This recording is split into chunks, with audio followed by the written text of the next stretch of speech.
Queridos irmãos, Deus sempre fala coisas maravilhosas para nós, sempre tem um conselho com muito amor, porque Ele sempre quer ver a gente bem. O sonho dele é a gente ser um sucesso, ser mais que vencedor. É o que Ele mais quer, porque Ele é um vencedor. Ele quer morar dentro da gente e dividir tudo o que é dele conosco. Vamos aprender agora a oração da fé. A oração movida pela fé. Tiago disse: a oração da fé salvará o doente, e o Senhor o levantará. Tiago 5,15. Esta promessa foi feita a qualquer um que esteja doente. Tremo todas as vezes que me lembro das duas expressões que andam sempre lado a lado ao longo das páginas da verdade bíblica. Quem quiser e alguém. Quem quiser em relação à salvação e alguém a respeito da cura.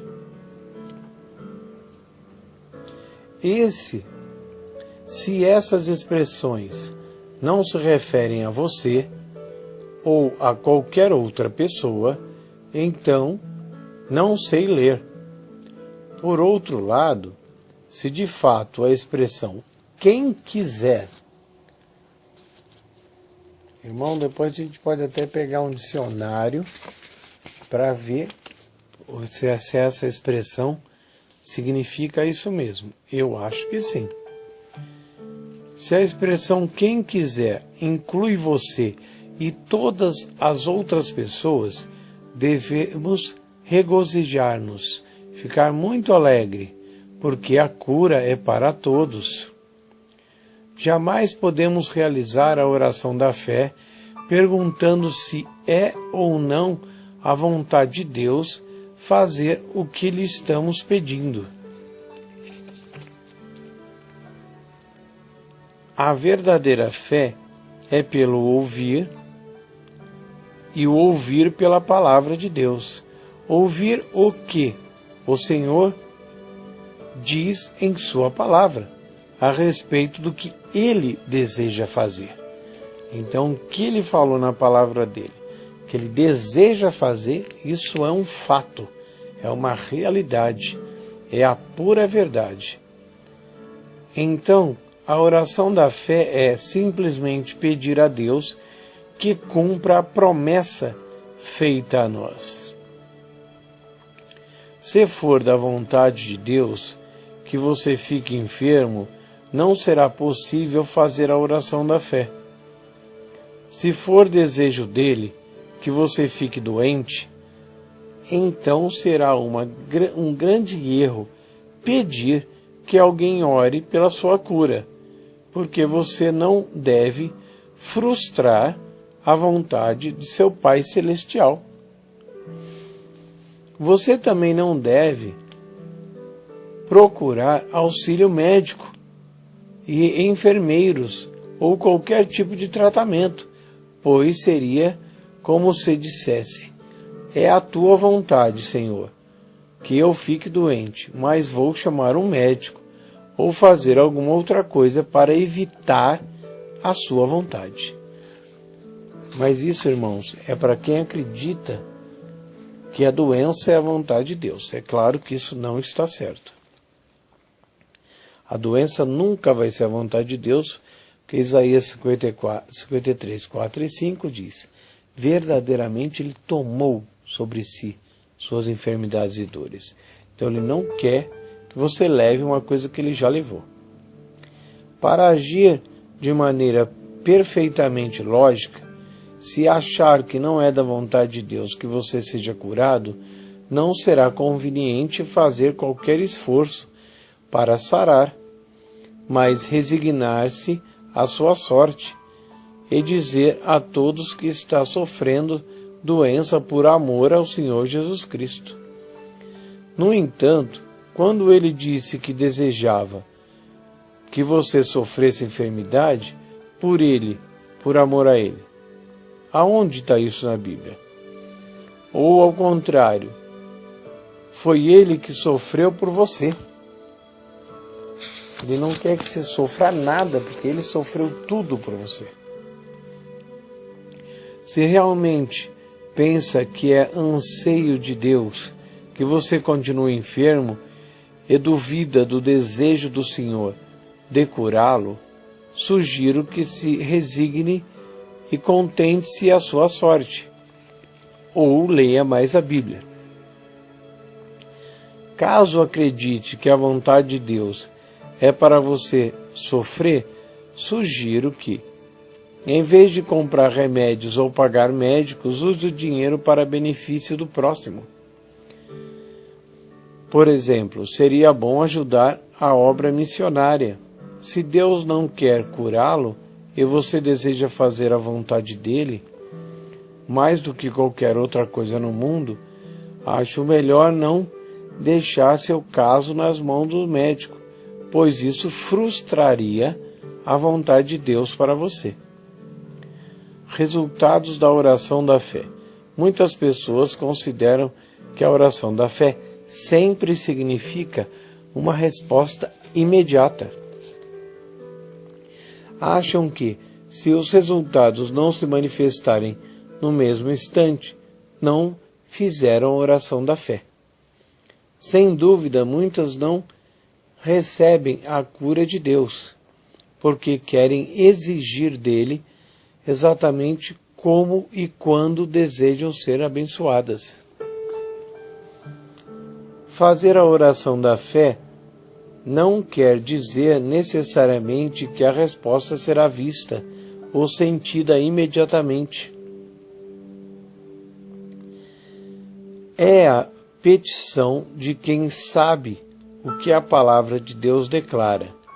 Tem certeza de que o Senhor ouviu sua oração e sabe que ele fica obrigado, por sua própria aliança, a responder e manifestar os resultados pedidos. Deus pode fazer isso instantaneamente ou gradativamente. Mas uma coisa é certa: ele responderá à oração da fé. Depois de fazer a oração da fé e repreender a enfermidade, o caso fica nas mãos do Senhor e ele opera a restauração. Se ele cura instantaneamente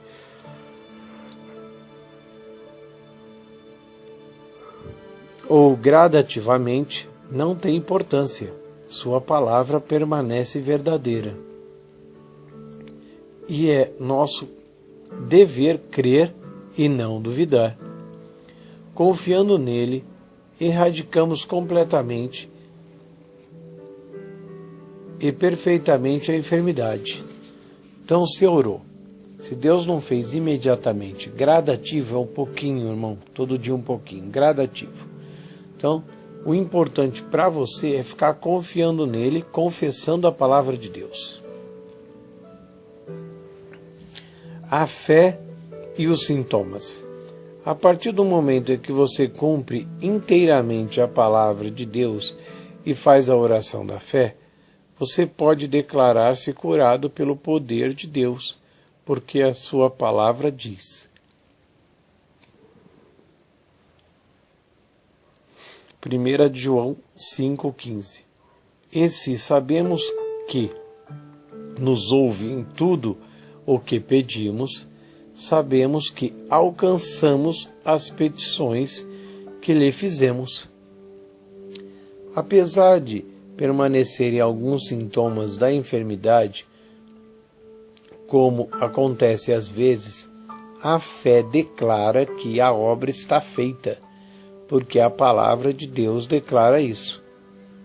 A fé não teme firmar-se na palavra de Deus, mas o que ela mais deseja, a fé, é firmar na palavra, é repetir a palavra e declarar a palavra, confessar a palavra. A fé não tem a ver com coisa alguma a não ser com a palavra do Senhor. O tentador cochicha, você não tem coragem de reivindicar sua cura. Você não está curado. Olhe os sintomas. Em tais ocasiões, porém, o cristão verdadeiro descansa seguramente nas promessas da palavra de Deus, crendo, confiando, dando glória a Deus, confessando, falando a palavra e reconhecendo que Deus é fiel e a sua palavra é mais fiel ainda. E Satanás não é somente o mentiroso, mas o pai da mentira. Então, os sintomas ou caroço, se você está vendo, tudo é uma mentira agora. Que Jesus curou, a palavra de Deus fala a verdade, o resto é mentira. Duvide do capeta e dos sintomas, nunca duvide da palavra de Deus. Fé na palavra de Deus. Se você tiver fé, Jesus declara, nada vos será impossível. Jesus disse, se vós estiveres em mim, e minhas palavras estiverem em vós, pedireis tudo o que quiseres, e vos será feito. Disse também, se pedires alguma coisa em meu nome,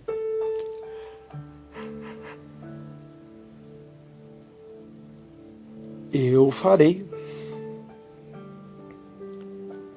Novamente, por isso vos digo que tudo o que pedires orando, crê que recebereis e tê-lo-eis.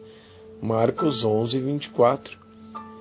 É por isso que você pode fazer a oração da fé e deixar os resultados com Deus, não obstante as circunstâncias. Isso poderia ser provado por meio de centenas de acontecimentos em nossas campanhas de reavivamento, realizadas nos Estados Unidos, em outros países, porém não as relato aqui, para que a sua fé não se apoie no que sucedeu a outras pessoas, mas que a sua fé se apoie exclusivamente na verdade, que é a palavra de Deus, no que a palavra de Deus declara. Por esse motivo não relato mais curas e milagres feitos pelo Senhor em nosso ministério. O relato de uma experiência jamais produzirá fé, mas o ouvir a palavra de Deus produzirá. A fé e os nossos sentidos. A palavra de Deus alimenta a fé, enquanto as decisões de experiência alimentam nossos sentidos. Seus sentidos não têm a ver com a fé, e esta tem de ignorar os sentidos. Se você anda pela fé, não pode andar pelo que você vê. Se quiser considerar a palavra de Deus verdadeira, não poderá sempre considerar as evidências dos seus sentidos. Ou você vai acreditar, irmão, na evidência, no que você vê, ou vai acreditar na palavra de Deus. Quando tiver que decidir entre os dois, sempre a palavra é verdade. Se deseja crer na palavra de Deus, então muitas vezes deve ignorar seus sentidos. O tato, o olfato, o paladar, a audição e a visão são usados pelo homem natural. A palavra de Deus e a fé são dois fatores usados pelo homem espiritual. O homem natural anda pelos sentidos, mas o espiritual anda por sua fé na palavra de Deus. 2 de Coríntios 5:7. A visão e o tato pertencem ao homem natural. A fé permanece ao homem sobrenatural. A fé pertence sempre ao homem sobrenatural junto com a palavra de Deus. Todo cristão é uma pessoa sobrenatural. Para algumas pessoas, não é razoável desacreditar nos sentidos. Elas confiam tanto neles como evidência conclusiva que é dificílimo reconhecerem que há outra comprovação além dos sentidos naturais. Bom, tem gente que acredita tanto nos sentidos que no íntimo mesmo não acredita na palavra, mas acredita no que está vendo. As pessoas aprenderam que o Supremo Tribunal é o sentido da visão. É ver para crer, dizem. Firmam suas vidas nessa péssima e deixam de considerar a mais alta fonte de conhecimento que é a palavra de Deus. Esse conhecimento superior é a fé na revelação daquele que nasce pela palavra de Deus e pela oração. A palavra de Deus deve ser o supremo tribunal para o cristão, o super-homem. Muitas vezes, quando os cristãos são informados de que têm de viver pela fé e não pelo que vem, e devem pôr de lado a evidência dos sentidos, acham que isso não é razoável. Quer dizer, perguntam que não posso depender do que vejo? Jamais poderei aceitar uma coisa tão absurda. Quando seguro um livro,